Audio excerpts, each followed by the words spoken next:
जीली नामी में एक तकरीर से खिताब करें। मुझे मज़हर अब्बास साहब ने बोला कि जी 75वीं साल का है, तो मैंने कहा तो आप तो बानी मेंबर होंगे। वो मेरा जोक समझे नहीं। वो उन्हें बोला नहीं, मैं बानी मेंबर नहीं था, बानी मेंबर फलाना कोई था।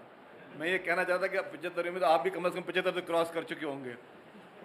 लेकिन खैर, नहायत ही अजीम हस्तियों की तस्वीर लगी हुई हैं, और मैं अगर इसको बग़ैर बायस होकर कहूँ कि पाकिस्तान पीपल्स पार्टी ने जितना आज़ादी सहाफ़त के लिए काम किया है और जितनी बर्दाश्त का मुजाहरा हमेशा पाकिस्तान पीपल्स पार्टी ने दिखाया है, आज तक पाकिस्तान में इसकी कोई मिसाल नहीं मिलती। सहाफ़ियों की आज़ादी के लिए मोहतरमा बेनज़ीर भुट्टो शहीद ने ख़ुद पर्सनली जदोजहद की, और हमेशा आज़ादी सहाफ़त के लिए पीपल्स पार्टी के हर वर्कर ने, हर लीडर ने कोशिश की। सहाफ़ियों की फ़लाह के लिए मोहतरम आसिफ अली ज़रदारी साहब, जो उनका रोल रहा है ख़ास तौर पर, जब वो प्रेसिडेंट ऑफ पाकिस्तान पहली मरतबा बने तो कराची में KUJ और बाकी जितने ऑर्गेनाइजेशंस के लिए जो उन्होंने एक रिवायत डाली, जिसके ज़रिए जो भी फलाही काम जर्नलिस्ट के लिए हो सकते थे, मैं समझता हूँ कि पूरे पाकिस्तान में मैं एक ओपन चैलेंज करता हूँ, किसी और सूबे ने, ना फेडरल गवर्नमेंट ने कभी इस तरह के काम नहीं किए जितने सहाफ़ियों के लिए पाकिस्तान पीपल्स पार्टी की सिंध हुकूमत ने किए।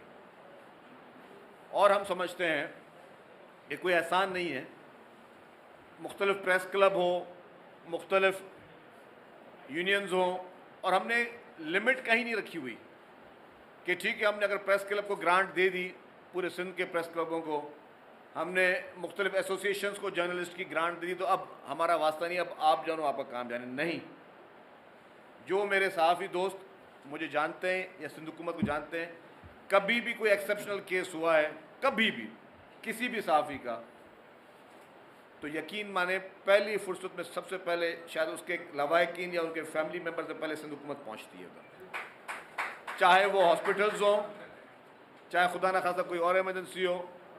और उसमें मैं क्रेडिट दूंगा पहले चीफ मिनिस्टर सैयद कायम अली शाह साहब और अब चीफ मिनिस्टर सैयद मुराद अली शाह साहब को।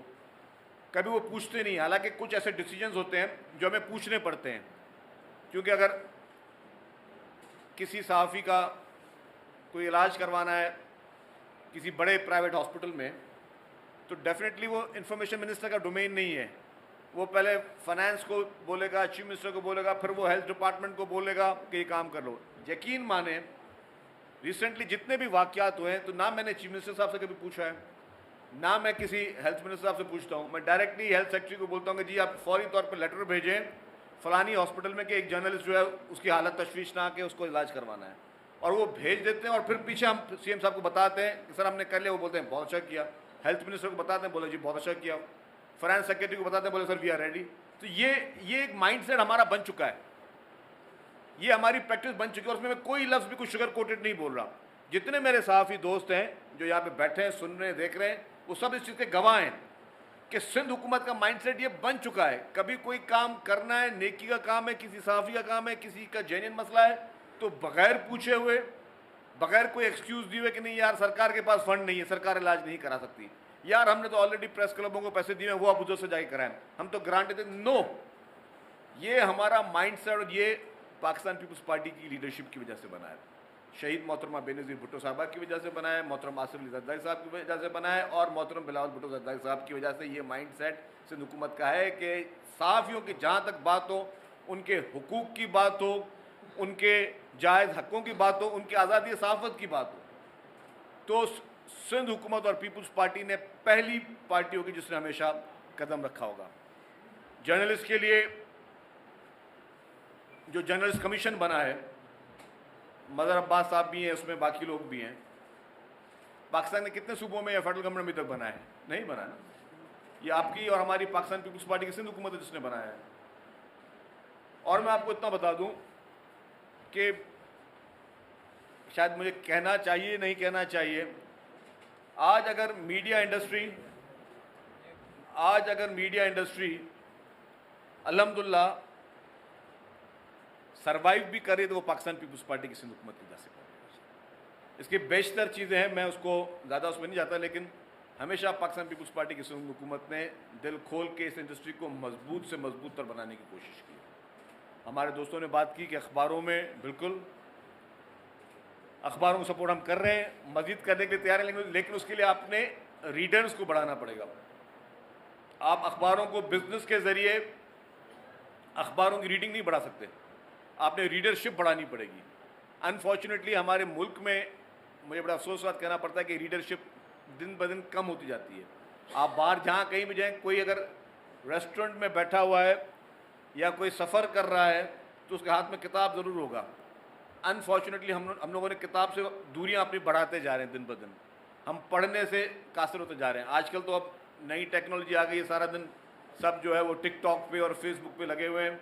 हमें परवाह ही नहीं है कि हमारे किताबों में क्या लिखा है, हमारे आर्टिकल्स में क्या लिखा है। जो लोग मेहनत करके आर्टिकल लिख रहे हैं वो कोई ना कोई पढ़े उसको, लेकिन हमारी readership unfortunately day by day reduce होती जा रही है। जो पुराने हमारे लोग हैं वो पढ़ रहे हैं, लेकिन नौजवान नस्ल उस चीज़ को नहीं पढ़ रही। खैर, तो जहाँ अखबार की सनत को बढ़ाने की बात है, हर मुमकिन मुझसे APNS के वफ्द भी आके मिलते हैं, जो भी हेल्प सिंध हुकूमत की चाहिए होगी सिंध हुकूमत करेगी, दिल खोल के करेगी। उसके साथ साथ एक बात की मुकर्रर साहब ने कि जी कुछ ऐसे लोग हैं जो आज भी सिंध हुकूमत के मुकर्रर शुदा जो है वो जो रेट्स हैं, जो सैलरीज़ हैं, उससे कम लोगों को सैलरीज दे रहे हैं। चलिए आज मैं आपकी इस तकरीर के हवाले से, लेकिन अब फॉलोअप आप लोगों ने करना होगा। अगर आपने फॉलोअप नहीं किया था कि मुझे ऐलान नहीं होगा, हुकूमत सिंध को ऐलान नहीं होगा, मैं आपको ऐलान करके जाता हूँ। और मेरे ऐलान अल्हम्दुलिल्लाह मेरे दोस्तों को पता है कि वो सिर्फ ऐलान की हद तक नहीं रहते। हबीब साहब, आप भी इतना बहुत बात जानते होंगे कि अगर मैं बात अल्हम्दुलिल्लाह कहता हूँ तो वो फिर उसको कोशिश करता हूँ, अमल भी करता हूँ। मैं आप लोगों की कोर्ट में बॉल दे के जाता हूँ, आप मुझे निशानदेही करें कि कोई भी मीडिया हाउस सिंध हुकूमत के जो मिनिमम वेजेस से कम सैलरी देता है, हम उसका बिजनेस ज़ीरो कर देंगे। अगर कोई भी मीडिया हाउस, चाहे वो अखबार हो, चाहे वो रेडियो हो, FM हो, चाहे वो कोई TV चैनल हो, अगर मिनिमम वेज से जो हुकूमत सिंध के मुकर्ररशुदा हैं उससे कम सैलरी देगा और हमारे पास जेन्युइन कंप्लेंट विथ वेरिफिकेशन आएगी, उसका बिजनेस ज़ीरो हो जाएगा, जब तक कि वो उसकी तनख्वाह मिनिमम वेजेस तक नहीं लेके आते। उससे ऊपर दे डेफिनेटली उनकी मर्जी है, लेकिन मिनिमम वेजेस के लिए मैं आपको आज अश्योरेंस देके जाता हूँ। अच्छा, इसके बाद जहाँ तक सच सुनने की बात है, मैंने कहा कि दिल गुर्दा पीपल्स पार्टी का बहुत बड़ा है। 2008 से लेकर 2013 तक जिस तरीके से पाकिस्तान पीपल्स पार्टी का मीडिया ट्रायल किया गया, और उस मीडिया ट्रायल के नुकसानात भी बता दूं कि फिर लोग परसेप्शन बनाना शुरू कर देते कि हाँ यार पीपल्स पार्टी ऐसी ही है जैसे कि पेश किया जा रहा है। जिस तरीके से पाकिस्तान पीपल्स पार्टी का एक मीडिया ट्रायल किया गया, पीपल्स पार्टी ने बर्दाश्त का मुजाहरा किया। हमने कोई एक कानून बता दें कि 2008 से 13 में या उसके बाद जब भी पीपल्स पार्टी को लेके आई हो कि नहीं जी मीडिया की आवाज़ बंद की जाए, कहीं कहीं पे हम पर झूठी स्टोरीज मनगढ़ंत बनाई गई जिनका कोई वजूद नहीं था, और उनका हम सब शिकार रहे हैं। शायद मैं भी शिकार रहा हूँ। ना बुनियाद, ना सर, ना पैर, और बड़े बड़े इदारों ने वो खबरें चलाई, बड़े बड़े इदारों ने। और फिर जब हमने लीगल नोटिस भेजे तो फिर क्या हुआ, आपने जी आधा घंटा जो है वो ब्रेकिंग न्यूज़ के डब्बे चलाए, और जब हमने बात की तो उसमें एक दो टिकर जो है लीगल नोटिस के बाद आके कि ये खबर गलत थी, तो ज़राए ने कहा कि ये खबर दुरुस्त नहीं है। आपने जिसकी पगड़ी उछालनी थी तो उछाल दी, लेकिन फिर जो है आपने पर इतनी तरदीद चला दी, तरदीद किसी ने पढ़ी नहीं पढ़ी, लेकिन जो आपने वो वायरल करना था। तो इसलिए मेरी गुजारिश होगी कि आज़ादी सहाफ़त की हम मुकम्मल तौर पर हिमायत करते हैं, पर आज़ादी सहाफ़त का मकसद ये नहीं कि फ़ेक स्टोरीज़ भी लोगों पर थोपी जाएँ या लोगों की कैरेक्टर असैसिनेशन हो। वो अनफॉर्चुनेटली हमारे पास माजी में रही हैं। इस पर भी हमें देखना चाहिए और हमें जिम्मेदारी का मुजाहरा करना चाहिए। खबर देना बहुत अच्छी बात है, लेकिन कभी कभी कोई खबर जिससे किसी का नुकसान हो रहा हो, जिससे किसी की ज़िंदगी का नुकसान हो रहा हो, या वो खबर जिससे खुदा न खास्ता मुल्क का नुकसान हो रहा हो, उसको भी हमें अवॉइड करना चाहिए। हमें देखना चाहिए कि हमारे लिए सबसे ज़्यादा अजीज़ क्या है। मैं आज खुल के बोलता हूँ कि पाकिस्तान है तो हम सब हैं, ये मुल्क है तो हम सब हैं। और जो आज इस चीज़ की कदर नहीं करते, फिर वो मुल्क देख लें जहाँ पे अभी कुछ नहीं बचा। वो फिर आज फ़लस्तीन को देख लें, मैं बाकी मुल्कों का नाम मुनासिब नहीं लेता, लेकिन काफ़ी मुल्क हैं जो मुल्क नहीं रहे, उन मुल्कों के लोग पनाह गुज़ीर बने हुए मुख्तलिफ ममालिक में बैठकर। आप उन ममालिक को देख लें। अगर हमें अपने मुल्क को मजबूत करना है तो हमें सब मुहिब वतन है।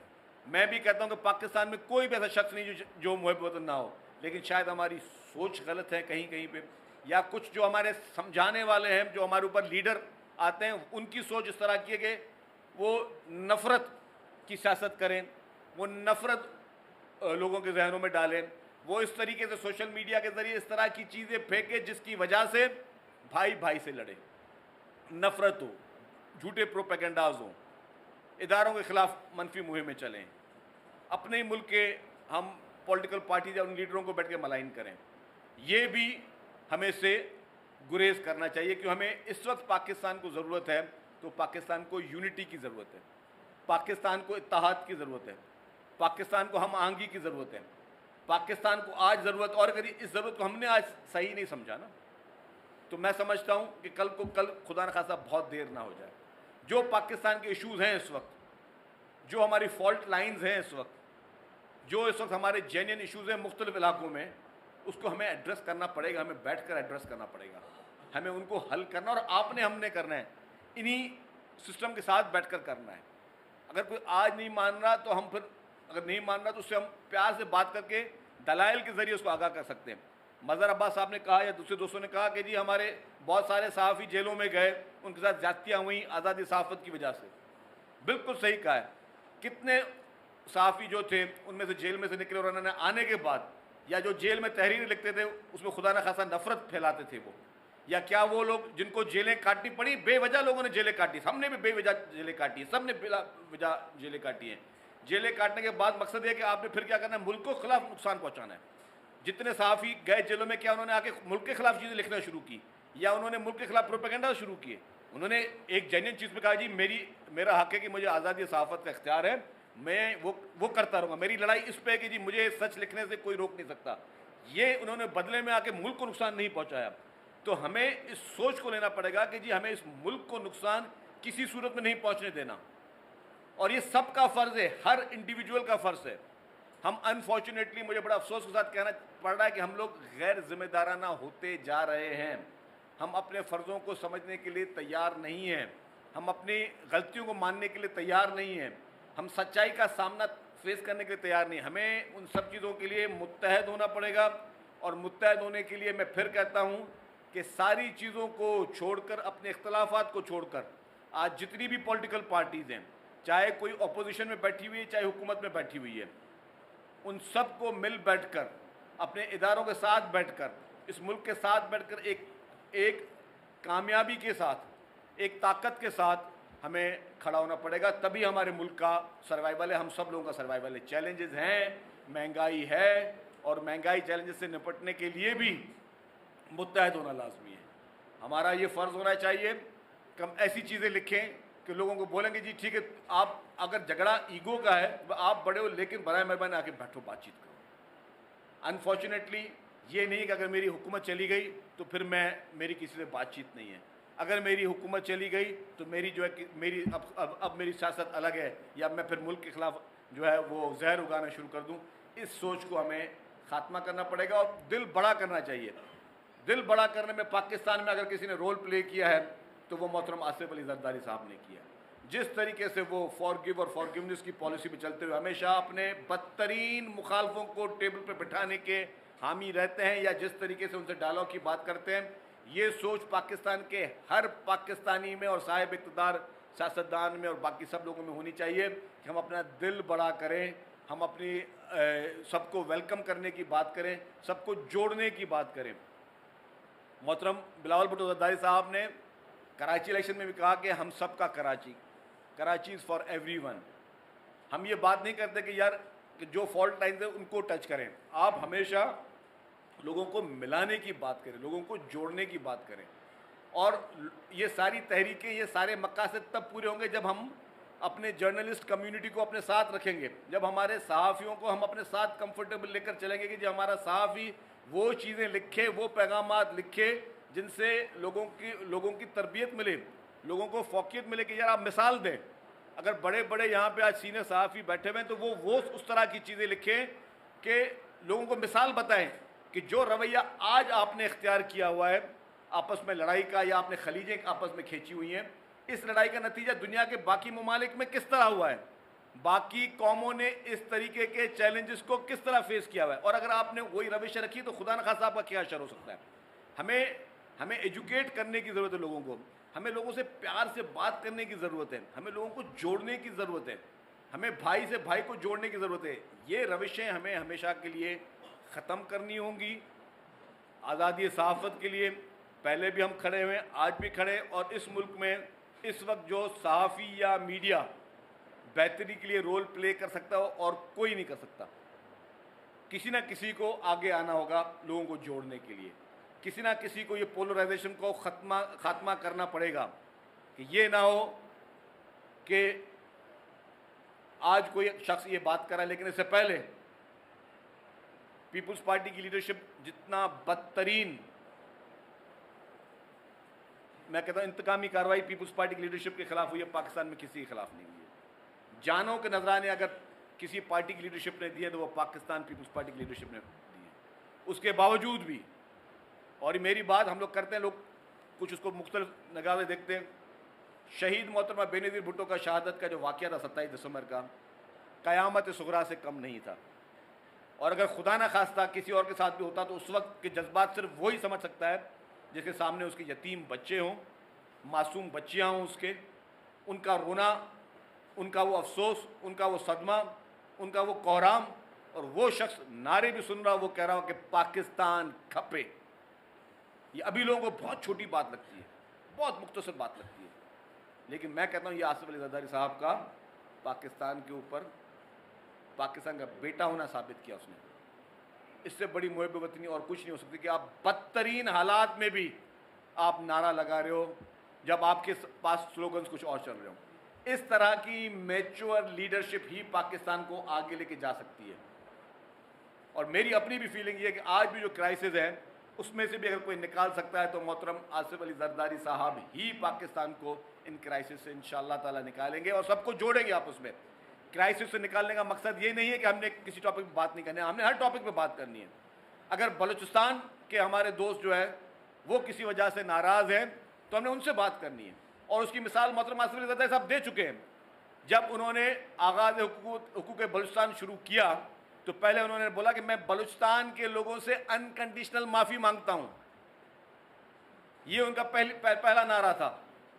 हालांकि उससे पहले दौर पीपुल्स पार्टी का नहीं था 11-12 साल, लेकिन उसके बावजूद उन्होंने अनकंडीशनल माफ़ी मांगी। तो इसी तरीके से अगर जहाँ जहाँ मुल्क के हर इलाके में कहीं से कोई ग्रीवेंस है, वो सब हमारे भाई हैं, वो सब पाकिस्तानी हैं, वो किसी वजह से नाराज़ हैं, वो नाराज़गी हम उनके दूर करना हम सबका फ़र्ज़ है। ये नहीं है कि अगर आज हुकूमत PMLN की है फेडरल गवर्नमेंट में तो मैं चुप होकर बैठ जाऊँगा, यार ये हमारा फ़र्ज़ नहीं है, उनको लेट देम फेस। नो, ये मेरा मसला है, ये पाकिस्तान का मसला है, ये इस कौम का मसला है। इसके लिए हर शख्स ने, और इंक्लूडिंग शुरुआत मैं कहता हूँ उसकी हबीब रहमान गौरी साहब, उसकी शुरुआत जो है वो सहाफ़ी करें, सहाफ़ी लिखना शुरू करें, सहाफ़ी लोगों को कायल करना शुरू करें। आप लोगों को जिसका फ़र्ज़, अगर मेरा फ़र्ज़ और मैं अपना फ़र्ज़ नहीं निभा रहा, मैं बेहतरी कर सकता था, आप मेरे लिए लिखें कि जी आपका ये फ़र्ज़ है, आप बेहतरी के लिए 2 कदम आगे लाएं। हम बाकी चीज़ों में मुजाहरा करते हैं, सहाफ़ी मुजाहरा करें कि जी सब एक हो जाएं, सब जुड़ जाएं आपस में, पूरी कौम मुत्तहद हो जाए आपस में। उसके लिए सहाफ़ी रस्तों पे निकलें, उसके लिए तहरीक चलाएं कि सबको हमने साथ बैठाना है, सबके ग्रीवेंसेस दूर करना है, सबको मिल बैठकर इस पाकिस्तान को आगे लेकर चलना है, इस पाकिस्तान को मजबूत करना है। मैं फिर से कहता हूँ कि अगर पाकिस्तान मजबूत है तो हम सब मजबूत हैं, और खुदा न खासा अगर पाकिस्तान मजबूत नहीं है तो कुछ भी मजबूत नहीं है। हम आप सब लोगों का बहुत बहुत शुक्रिया। मैंने पहले भी कहा कि हमेशा ताउन जो है हमारा जारी रहेगा, सिंध हुकूमत का, पीपुल्स पार्टी का। और आज मैं हूँ मिनिस्टर, कल को कोई और भी इंफॉर्मेशन मिनिस्टर हो, लेकिन पीपुल्स पार्टी का रवैया और माइंडसेट जिस तरह मैं इज़हार कर चुका हूँ सहाफ़ियों के लिए हमेशा पॉजिटिव था, पॉजिटिव है और इंशाअल्लाह ताला पॉजिटिव रहेगा। शुक्रिया, थैंक यू। Thank you. मौजूदा बहरान से भी सदर जरदारी ही निकाल सकते हैं। सदर जरदारी ने बदतरीन हालात में पाकिस्तान खप्पे का नारा लगाया है। कोई भी ऐसी मीडिया कंपनी जो कि मिनिमम वेज सिंध की जानिब से सेट की जाती है एम्प्लॉयज़ के लिए, अगर वो अपने एम्प्लॉयज़ को नहीं देगी तो फिर सिंध हुकूमत उसको उसका बिजनेस नहीं देगी।